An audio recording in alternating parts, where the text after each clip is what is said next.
फरिश्ता यही पैगाम देता है, डरो मत।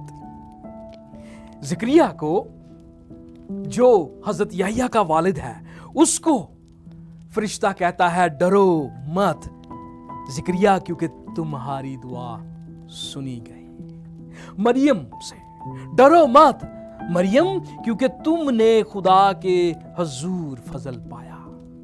यूसुफ से, ए यूसुफ दाऊद के बेटे, मरियम को अपनी बीवी बनाकर घर लाने से मत डर। चरवाहों से मत डरो, क्योंकि देखो तुम्हें बड़ी खुशी की बशारत मैं देता हूं। फरिश्ता ये पैगाम देता है कि उसके बेटा होगा और उसका नाम यीशु रखना, क्योंकि वही अपने लोगों को उनके गुनाहों से निजात देगा।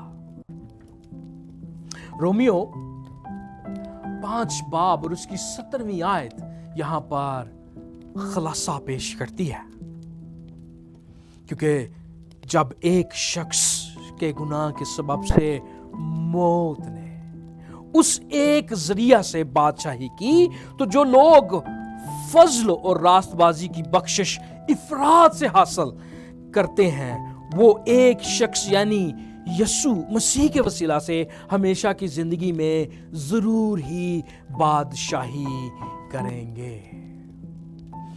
जनाबे मन, ये बात इस बात को उजागर करती है कि बागे अदन में होने वाले गुनाह को खुदा भूला नहीं था। वो कोई छोटा गुनाह नहीं, बल्कि इतना बड़ा गुनाह था जितना बड़ा खुदा है।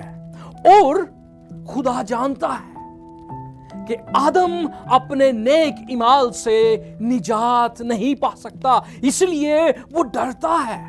उसके अंदर कोई नेकी रही नहीं, वो मौत के हवाला किया जाता है। लेकिन क्रिसमस पर जब खुदा हमारे साथ होता है, तो यही नवीद दी जाती है, यही पैगाम सुनाया जाता है कि खुदा हमारे साथ है। ये खुदा की बख्शिश है, डरो मत, बल्कि मसीह यीशु में हमेशा की जिंदगी